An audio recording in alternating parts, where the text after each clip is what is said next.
Guys welcome to my first blog. आज चाहिँ हामी गाउँ जान लागेको। दाइ र म इमर्जेन्सी परेर गाउँ जानु पऱ्यो, त्यही भएर अब वर्ल्ड कप हेर्दै थियो। वर्ल्ड कप सकिन साथ के सुत्नु भनेर छिटो बिहानै उठेर अब हामी गाउँतिर लाग्न लागेको। हजुरहरू पनि हेरेर इन्जोय गर्नु होला। ल गाइज फाइनली हामी घरबाट निस्क्यो, तर बिहानको टाइम भएर होला हल्का चिस पनि लागिरहेछ।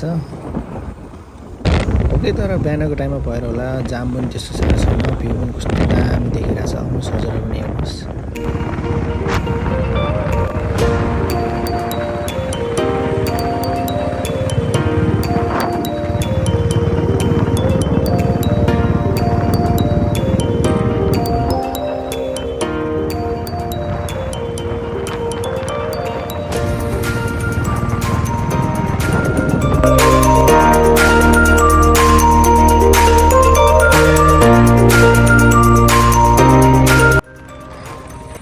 यो साँगाको बाटो पनि खतरा बिग्रेको थियो, अहिले खतरै बनाएछ, मजा आयो। तर मर्निङमा आएर पनि होला भ्यू पनि नाइस देख्दो रहेछ यो ठाउँबाट।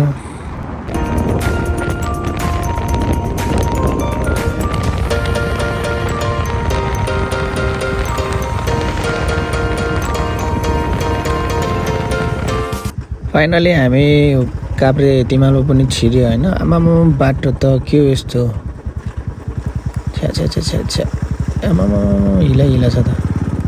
तर कच्ची बाटोमा चलाउनु चाहिँ लास्ट मजा आउँछ क्या। यता पनि हिला छ, आमा जता हेऱ्यो त्यतै हिला कि। तर मजा पनि आइरहेछ, डबल लोड पनि भएर होला सायद। हजुर आयो भने चाहिँ यो टाइममा रेनकोट पनि बोक्नु होला, किनकि अब दाइ र म त हतारले आयो नि त, रेनकोट पनि प्याक गर्न पाएन। याद त गरेको थिएँ, तर हतार भएर बिहानै रातभरि नसुतिकन वर्ल्ड कप सकिन साथ हिँडेको नि त हामी। ब्राजिल र नर्वेको गेम हेरेको थियो, अनि त्यही भएर सिक्कासी आइदिएको नि, त्यही भएर चाहिँ ल्याउन पाएन। हजुरहरू चाहिँ यसो आउँदाखेरि तयारीको साथमा आएको चाहिँ राम्रो। तर रमाइलो भइरहेछ, पानी पनि परिरहेछ सिमसिमी सानो, अनि भ्यू पनि नाइस देखिरहेछ। साइडमा खोलाहरू पनि छ, अनि तर माथिबाट ढुङ्गा आउला कि भन्ने कहिलेकाहीँ चाहिँ डर हुन्छ यो बाटोतिर। ओही पहिरो पो गएको छ त यार, दामी। तर यस्तो बाटोमा त चढाउनु त लास्ट डर लाग्ने रहेछ, तर मजा पनि आउने। एक्लै आयो भने चाहिँ लास्ट डर लाग्छ होला। अब म त दुईजना छ नि त, दाइ पनि छ, त्यही भएर खासै डर चाहिँ लागेको छैन।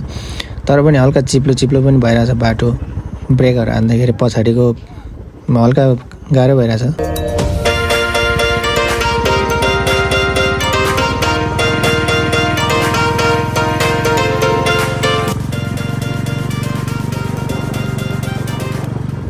फाइनली हामी अब पुग्यो पनि। यो घरसम्म बाइक त पुग्थ्यो पहिला, तर आजभोलि पानी परेर खासै घरसम्म बाइक पुग्दैन, बाटो भत्किएको छ नि त। त्यही भएर बाइक चाहिँ पारी राखेर अब हामी चाहिँ घरतिर लागेको। आधी घन्टा चाहिँ हिँड्नुपर्छ।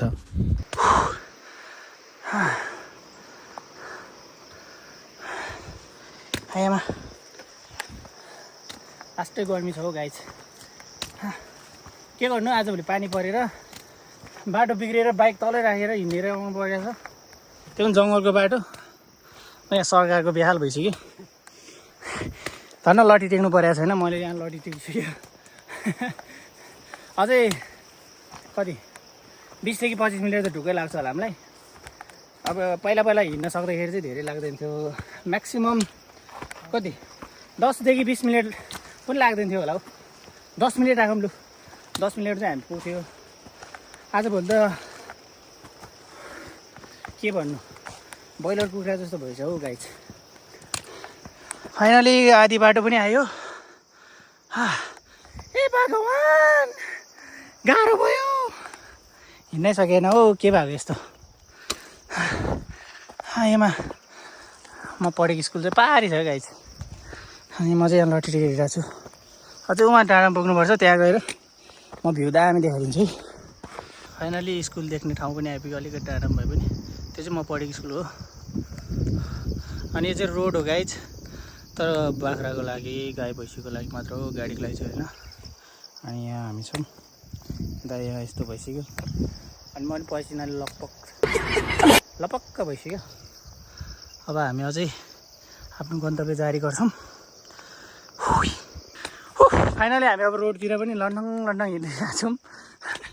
बेहाल भइसक्यो मान्छे पनि, उता सरकार पनि हालत खराब। हामी रातभरि सुतेन।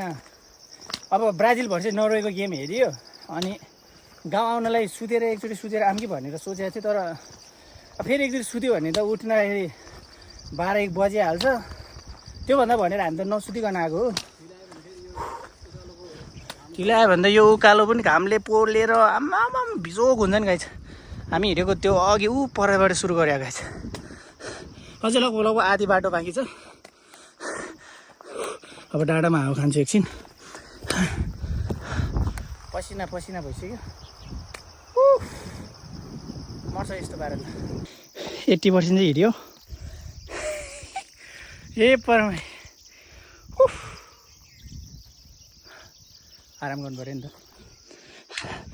अझै 20% बाँकी छ हौ। यो रोड जाने हो। आमा मेरो त साउन्ड पनि के भएको यस्तो ख्याक भएछ हौ। भित्रै दबेछ मेरो साउन्ड। पसिना चुहिरहेछ। आधी घन्टा हिँडेपछि फाइनली घरदेखि हेर गाइस। त्यो चाहिँ मेरो घर हो। हामी त रोड हिँडेर प्याक भयो। धेरै पछि हिँडेको लास्टै गाह्रो हुँदो रहेछ। नभए त अघि पछि त यहाँसम्म रोड आउँथ्यो माथिबाट। अहिले पानी परेर बिग्रियो। अनि त्यो यो महिनामा चाहिँ झारहरू उम्रिँदो रहेछ कि धेरै गाडी हिँड्दैन नि त। त्यही भएर उति चाहिँ मेरो घर हो। मकै बारीहरू पनि छ। पर म पढ्ने स्कुल पहेँलो। त्यतिखेर त हामी के भन्छ अरे यहाँबाट 10 मिनटमा हामी भागेर पुग्थ्यो क्या त्यतिखेर। अब बच्चा भएर त्यसरी होला नि त। त्यसरी हिँडेर बानी भएर होला नि। अहिले त धेरै ग्याप भयो नि त। लगभग 4-5 वर्ष बढी भयो ग्याप भएको। त्यही भएर हिँड्नु पनि सकिँदैन नि त। गाह्रो छ। गाउँमा मकै पनि यस्तै हो। अत्तामा लम्बोले टोकिहाल्यो। यत्रो किराले टोक्यो यार मलाई गाइस। के भन्नु। हामी 10 मिनटमा पुग्थ्यो। जुन हामीले त्यो 10 बजेर घन्टी बजाउँथ्यो। अनि त्यसपछि 15 मिनटपछि स्कुल चालु हुन्थ्यो। हामी घरबाट भागेर जान्थ्यो।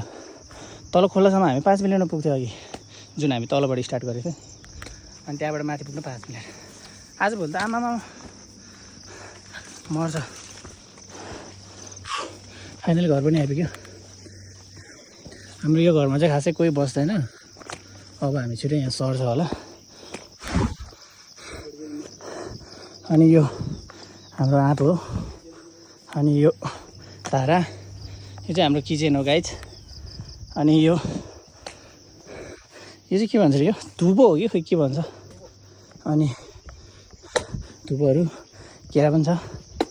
अनि अहिले यहाँ किचन र ठुलो किचन र के भन्छ अरे त्यो केही आपाले बनाउनु भएको के को लागि बनाउँदै हुनुहुन्छ।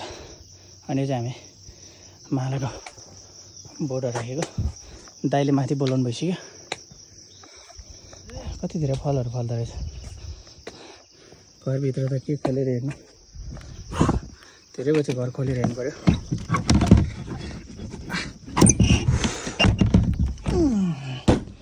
गाउँको घर यस्तै हो गाइस।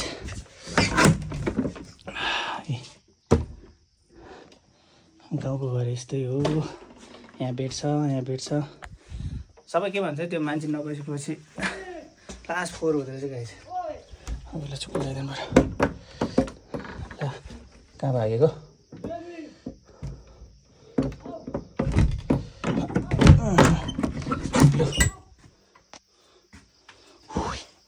गर्मी छ। अब माथि जाने। फाइनली हामी माथि घरमा नै आइपुग्नु लाग्यो। त्यहाँ तल घर चाहिँ त्यहाँ। अब मकै घरबाट जान्छ। तल त्यहाँ हो सोह्र छ। Hi David. ओ डेभिड। त्यहाँ छ डेभिड चाहिँ। ओइ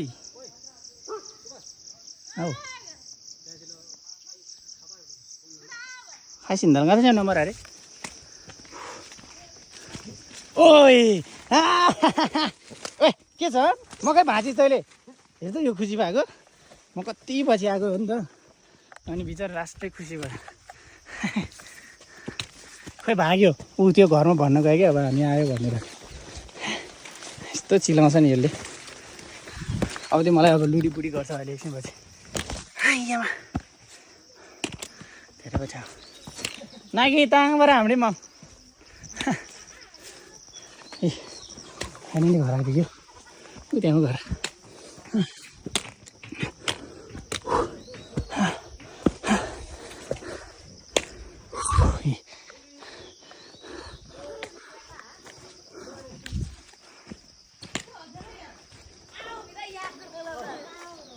ओइ आछि ओइ डेभिड डेभिड